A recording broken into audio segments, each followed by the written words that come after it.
Mesdames et messieurs, merci pour votre fidélité accordée toujours à la télévision Al-Nasr. Bienvenue dans votre émission spéciale rencontre. Aujourd'hui, je suis avec un entrepreneur. Je lui laisse l'occasion de se présenter et de nous dire son parcours professionnel. Journaliste, merci à tout le monde. Chers téléspectateurs, je vous salue. Je me nomme Ousmane Ad Mustafa. Avant que je serais un entrepreneur, dans mon parcours, j'étais d'abord un kiosquaire, c'est-à-dire que j'avais une petite boutique que je suis en train de faire la vente de cassettes vidéo et des CD et ainsi de suite. Après cela, les Camerounais nous ont confié avec un expert qui s'appelle Indiana Rigobert Roni, qui fut mon formateur et en même temps actuellement mon ami personnel. On s'est partagé et puis on a continué le chemin ensemble pour faire une société dénommée S2B Salle. C'était en 2017. Ok, au fil du temps encore, le dernier pas que j'avais, c'était avec la société plateforme chat SPT. Ce qui m'a vraiment éveillé, qui m'a donné vraiment une profession qui est à haut de gamme, parce que durant donc jusqu'à là où je suis le coordonnateur général du projet IGA International. Okay. C'était mon parcours en fait. Ok, c'est un très bon parcours, monsieur le coordinateur. Ouais. Alors, parlant de votre parcours, quels sont les défis auxquels vous avez été affronté en tant qu'entrepreneur et comment les avez-vous surmontés, ainsi que vos objectifs et vos futurs projets? Bon, partout où on entreprend, toujours il y a les défis, il y a les contraintes, il y a la réussite. Donc, de cela, parce que moi j'avais beaucoup eu de défis qui sont tels que certains partenaires ne sont pas légaux et certains partenaires ne sont pas de la même manière. C'est-à-dire qu'on te donne quelque chose à faire, dès que tu finis, on ne te paye pas. Vous allez finir mal. En tout cas, on a subi ça, mais j'ai quand même pu surmonter ça avec mes associés. Mais cela n'est pas impossible, car toujours quand tu penses, tu avances. Quand tu as des idées à surmonter, tu peux toujours réussir. Rien ne peut empêcher.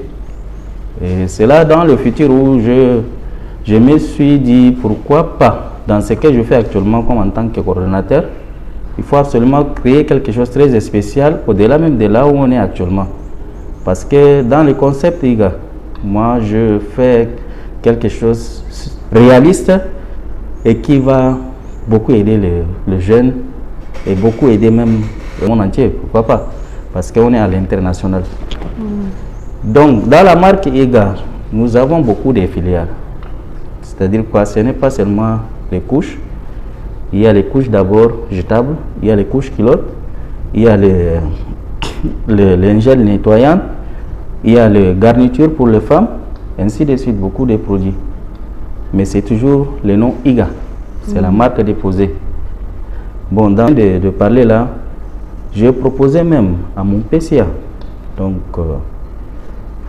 pourquoi pas créer même une usine ici au Tchad, pour que les gens ne pensent pas aller ailleurs pour acheter, les commerçants et tout le monde, pourquoi pas ici chez nous, et ça serait facile et moins cher. Il n'y aura pas les transactions de transport, de transfert d'argent, tout se base ici au Tchad. Ça fait l'économie et le développement du pays. Ok, monsieur le coordinateur. Alors, quel conseil donneriez-vous à des jeunes entrepreneurs qui souhaitent se lancer dans ces affaires? Bon, les conseils que je peux dire, toujours il faut être patient et toujours il faut être honnête dans la vie. Quand tu as un pas, il faut toujours suivre ton pas. Et quand tu as un main, tu dois toujours accompagner le deuxième pour acclamer. Parce qu'il ne faut pas être toujours seul. Parce que dans tout domaine où on fait là, personne n'est seul. Il faut absolument que tu dois être accompagné et tu dois avancer de devant. Et la porte est grandement ouverte ici à SPT. Celui qui a des projets, qui a des idées, donc il peut nous appeler à tout moment ou bien par net.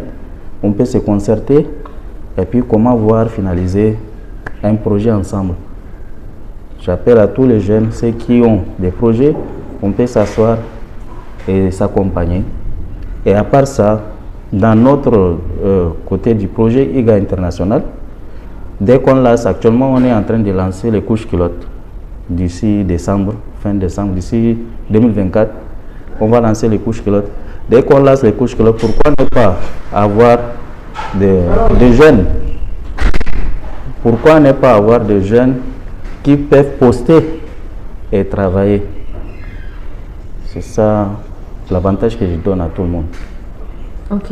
Donc, monsieur le coordinateur, à part l'entrepreneuriat aussi, vous avez aimé le monde de la littérature. Vous avez écrit un livre, effectivement. à la découverte des couches bio pour un enfant épanoui. Alors, parlez-nous.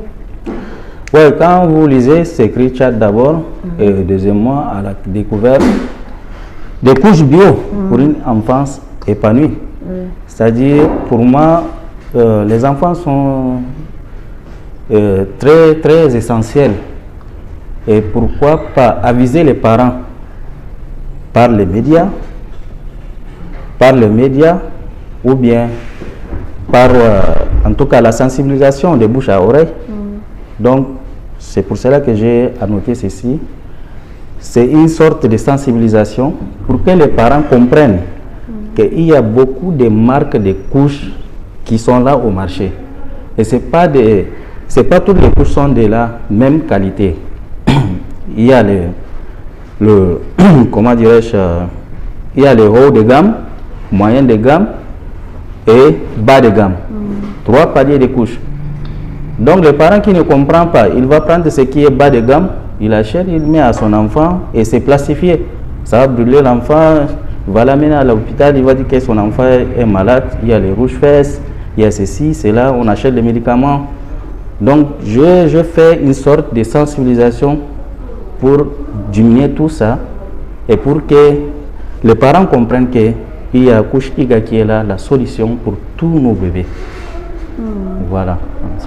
Ok, monsieur Ousmane, pouvez-nous parler un peu plus en détail de votre livre Femmes et position, une lutte pour la dignité. Donc, qu'est-ce qui vous a poussé à écrire sur ces sujets? Oui, ce qui m'a poussé beaucoup plus, c'est très remarquable.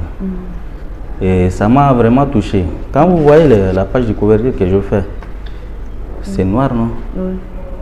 C'est noir, c'est sombre. Et quand vous voyez de près, il y a une femme qui est couchée sur un lit. Parce que c'est sombre. Pourquoi? Par derrière, c'est gris et un peu clair. C'est-à-dire quoi?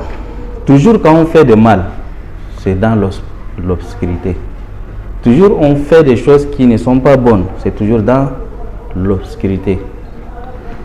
Et bien que, avant que je sois un écrivain ou entrepreneur, on était d'abord des jeunes ambianceurs et tout ça, donc sans mentir. Dans le parage où on circule, parce que je voyais toujours, je ne comprenais pas, je voyais toujours qu'il y a des femmes qui sont là placées presque 500, 400 ou au-delà même. J'ai posé des questions. On m'avait dit que ce sont des prostituées. Prostituées comment? Ils ont dit qu'ils attendent les hommes qui peuvent venir, si c'est à voiture, avec la moto ou à pied, pour payer comme marchandise. C'est-à-dire négocier et payer, et puis pour aller satisfaire leurs besoins. Bon, attends, je ne comprends pas. Je me suis dit que est-ce que c'est un travail ou bien c'est une marchandise qu'on achète? Après, on me dit que c'est des vendeuses et piments. Je dis, ah, là, je ne connais pas. Donc, ce qui m'a poussé, parce que ce n'était pas vraiment idéal. Parce qu'on doit toujours avoir la dignité de la femme. On doit toujours couvrir la femme. On doit respecter la femme. C'est-à-dire, toutes ces femmes-ci qui sont dans les noirs, qui font... C'est-à-dire c'est un fléau, quoi. Très catastrophe, c'est un fléau. Les femmes qui sont victimes, hein, sont des enfants des gens, sont des sœurs des gens. Pourquoi ne pas les sensibiliser, de les ramener à la maison et de leur conseiller que ceci, c'est pas bon? Parce que dans ces cas qu'ils sont en train de faire là, il y a beaucoup de risques, tels que le VIH, SIDA, gonocoxie et hépatite B. Il y a beaucoup de risques. Et ça crée beaucoup de taux de mortalité. Donc c'est pour cela que moi, je me suis dit que, comme je suis en train d'écrire, pourquoi ne pas écrire sur ça et faire un appel pour que ceci s'arrête. Bon, à cet aspect, moi seul, je ne peux pas. Je voulais que même, en tout cas en bref, normalement, si le gouvernement peut s'engager, c'est juste un conseil, un appel, s'il peut s'engager à faire une ONG ou soit à créer une association de femmes pour sensibiliser ces femmes-là, créer un atelier de couture, créer, en tout cas pour réduire en même temps, donc pour évacuer tout ceci, tous ceux qui sont dans les noirs, pour les remettre dans leur dignité. Ça serait essentiel et c'est un plus pour nous tous. C'est pour cela que j'ai écrit et je voulais qu'on m'accompagne, parce que moi aussi j'ai accompagné par le livre, parce que à chaque moment quand une personne prend ça, il lit, il met dans sa tête ceci c'est pas bon, il va s'exprimer ça à ses enfants. Et j'aimerais même que si le gouvernement peut m'aider encore, que c'est des livres, parce que c'est le même cas. Ceci, ça parle de l'enfant. Qui parle d'enfant, c'est de la femme elle-même. Et ceci, ça parle de la femme elle-même.